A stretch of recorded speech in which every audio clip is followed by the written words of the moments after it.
नमस्कार, मैं अंजलि मिश्रा और स्वागत है आपका हमारे चैनल में। आपको बता दें कि महाराष्ट्र में लाउड स्पीकर का जो मुद्दा है वो लगातार तूल पकड़ता नजर आ रहा है और मनसे प्रमुख राज ठाकरे इस मुद्दे से पीछे हटते नहीं नजर आ रहे हैं और एक के बाद एक बयानबाजी भी देते नजर आ रहे हैं। साथ ही साथ आपको बता दें कि राज ठाकरे अब अयोध्या का दौरा भी करने वाले हैं और साथ ही साथ अयोध्या के दौरे के साथ ही मुख्यमंत्री योगी आदित्यनाथ से भी वो मुलाकात करने वाले हैं। जी हाँ, बिल्कुल सही सुना आपने।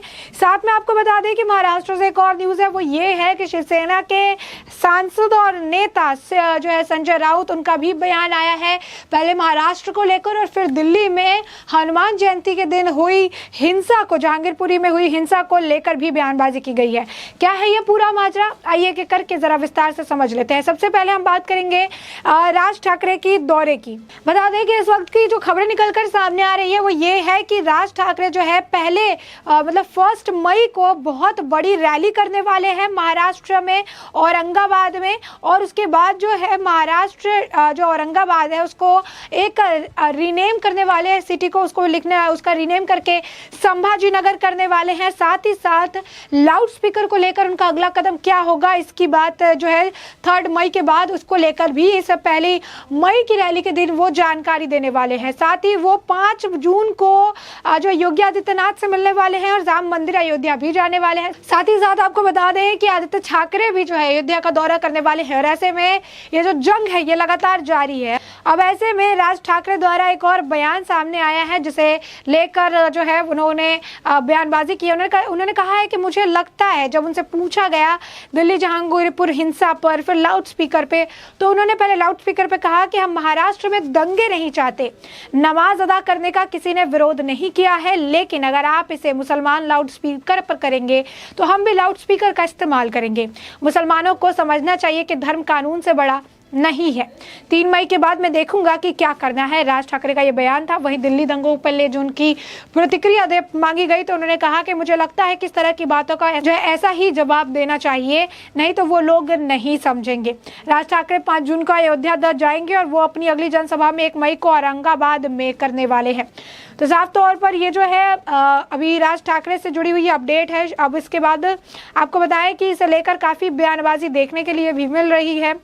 महाराष्ट्र में एक तरफ जहां लाउड स्पीकर को लेकर सियासत गर्म है तो वहीं दूसरी तरफ और मनसे और शिवसेना दोनों ही पार्टियों के तरफ से अयोध्या जाने का ऐलान किया गया है। महाराष्ट्र के मनसे प्रमुख राज ठाकरे ने आगामी 5 जून को अपने तमाम समर्थकों के साथ अयोध्या में रामलला के दर्शन करने जाएंगे। वहीं शिवसेना के नेता और मंत्री आदित्य ठाकरे ने भी मई महीने की शुरुआत में अयोध्या का दौरा करने का ऐलान कर दिया है और ऐसे में दोनों ही पार्टियां खुद को हिंदू का रहनुमा बता रहे हैं और साबित करने में जुटे हुए हैं। राज ठाकरे ने आज पुणे में एक प्रेस कॉन्फ्रेंस लेकर बात की और आधिकारिक घोषणा की है। राज ठाकरे ने महाराष्ट्र समेत देश के तमाम हिंदू और हिंदुओं से यह अपील की है कि वो तैयार रहे। अगर 3 मई तक मुसलमान समाज के लोग मस्जिदों से लाउड स्पीकर नहीं हटाएंगे तो हम भी उन्हें, लोग मस्जिदों के जो है लाउड स्पीकर नहीं हटाते तो हम भी हनुमान चालीसा लाउड स्पीकर में बजाएंगे। ठाकरे ने कहा कि लाउड स्पीकर की वजह से सिर्फ हिंदुओं को तकलीफ नहीं हो रही बल्कि इससे शिकार मुसलमान समाज के लोग भी हो रहे हैं। उन्होंने कहा कि एक मुसलमान पत्रकार ने मेरी पार्टी के नेता आनंद गवाकर ने मुलाकात की, जिसमें उस पत्रकार ने बताया कि जब मेरा बच्चा पैदा हुआ तब अजान की वजह से काफी तकलीफ हो रही थी। उस समय मैंने मस्जिद में जाकर उन्हें लाउड स्पीकर बंद करने को कहा भी था। महाराष्ट्र के मनसे प्रमुख अध्यक्ष राज ठाकरे ने अपनी प्रेस कॉन्फ्रेंस में 2 अहम घोषणाएं की। पहली घोषणा में उन्होंने ये कहा कि आगामी 1 मई को महाराष्ट्र दिवस पर वो राज्य के संभाजी नगर में एक सार्वजनिक सभा को संबोधित करेंगे। इसके अलावा 5 जून को वो अपने समर्थकों के साथ उत्तर प्रदेश में अयोध्या जाएंगे और रामलला के दर्शन करेंगे। उन्होंने कहा कि लाउड स्पीकर की आवाज कोई धार्मिक नहीं, सामाजिक मुद्दा है। महाराष्ट्र में देश में किसी भी प्रकार का कोई दंगा नहीं करवाना है, लेकिन एक इंसान के रूप में मुस्लिम धर्म गुरुओं को भी यह समझना चाहिए कि लाउड स्पीकर जरूरी नहीं है, वरना हम भी मस्जिद के सामने लाउड स्पीकर बजाएंगे। राज ठाकरे ने कहा कि नमाज के लिए रास्ते और फुटपाथ क्यों चाहिए, घर पर पढ़िए, प्रार्थना आपकी है, हमें क्यों सुना रहे हो। अगर हम भी अपनी बात समझ नहीं आती तो आपके मस्जिद के सामने हनुमान चालीसा बजाएंगे, आपको जो करना है करो। उन्होंने कहा ऐसा कौन सा धर्म है जो दूसरे धर्म को तकलीफ देता है। हम होम डिपार्टमेंट को कहना चाहते हैं हमें दंगे नहीं चाहिए। 3 तारीख तक लाउड स्पीकर मस्जिदों से हटना चाहिए, हमारी तरफ से कोई तकलीफ नहीं होगी। शिवसेना संजय राउत ने राज ठाकरे पर तंज कसा था। उन्होंने कहा था कि हिंदुत्व को उन्होंने किराए पर लिया है, अब वो अचानक उन्हें हनुमान जी की याद आने लगी है, ऐसे लोग हमें हिंदुत्व ना सिखाए। राउत ने कोल्हापुर चुनाव के जरिए बीजेपी और मनसे को घेरते हुए कहा कि कुछ लोगों ने हनुमान चालीसा लाउड स्पीकर के नाम पर कोल्हापुर उपचुनाव में ध्रुवीकरण करने की कोशिश की थी, लेकिन तमाम प्रयास असफल हो गए। जनता का फैसला एकदम स्पष्ट था। बता दें कि इस पूरे मामले पर संजय राउत का बयान आया, जिसमें संजय राउत ने कहा कि महाराष्ट्र में शांति को भंग करने की कोशिश की गई थी यहाँ पर, लेकिन जो पुलिस व्यवस्था है वो पीसफुल तरीके से काम कर रही है। कुछ लोगों का मिशन ही है कि वो दंगे भड़काए, वो भी राम के नाम पे, हनुमान के नाम पे, और ये काम न्यू ओवैसी, हिंदू ओवैसी यहाँ पे वो राज ठाकरे के बारे में कह रहे हैं और ये स्टेट का है, लेकिन ऐसा कुछ भी नहीं होने वाला है। साथ ही उन्होंने ये भी कहा कि मैंने किसी का नाम नहीं लिया है और जो भी बीजेपी के लिए काम करता है, जैसे बीजेपी ने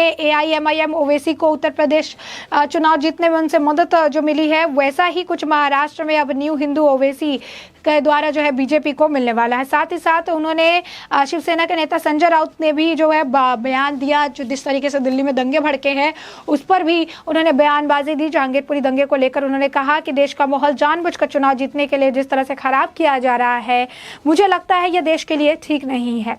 दिल्ली में कल हनुमान जयंती और रामनवमी पर हमला हुआ था, इससे पहले यह कभी नहीं हुआ करता था। शिवसेना के नेता संजय राउत का ये बयान था। साथ ही उन्होंने कहा कि ये जो हमले हैं राजनीतिक का प्रयोजित है। आने वाले वक्त में 4-5 राज्यों में चुनाव होने जा रहे हैं, उसके लिए यह वोट मांगने का पूरा षड्यंत्र है। महाराष्ट्र में भी कल शांति भंग करने की कोशिश हुई, हमने ये नहीं होने दिया और आगे भी नहीं होने देंगे। वहीं आपको बता दें कि जहां पर दिल्ली दंगों को लेकर बात हो रही है, जहांगीरपुरी में जो दंगे हुए इसे लेकर आपको बता दें कि जो आरोपी है दंगई मोहम्मद अंसार, जो सबसे पहले शोभा यात्रा के विरोध में उतरा और फिर दंगे शुरू किए, पुलिस ने अब उसे भी गिरफ्तार किया। असलम को भी गिरफ्तार किया गया है, वही असलम है जिसने पुलिस वाले पर गोली चलाई थी और अब इसे भी गिरफ्तार कर लिया गया है।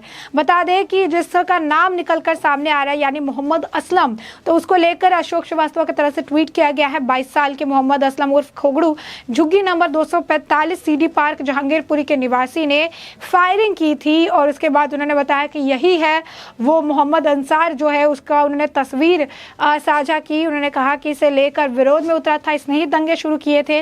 अब पुलिस ने इसे गिरफ्तार कर लिया गया है और इसे इसकी तरफ जो है कार्रवाई की जा रही है।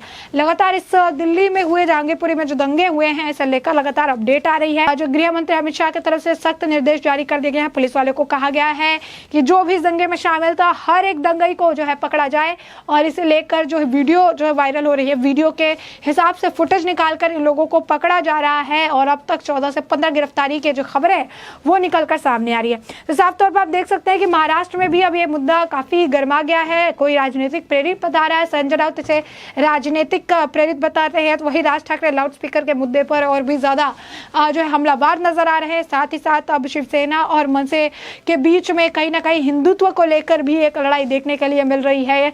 दोनों ही जो है अब अयोध्या की तरफ अपना कह सकते हैं कि आगे बढ़ा रहे हैं, अयोध्या जाने की बात कर रहे हैं, दौरे पर जाने की बात कर रहे हैं और राज ठाकरे भी अयोध्या के दौरे करने वाले हैं। साथ ही साथ मुख्यमंत्री योगी आदित्यनाथ से मुलाकात भी करने वाले हैं।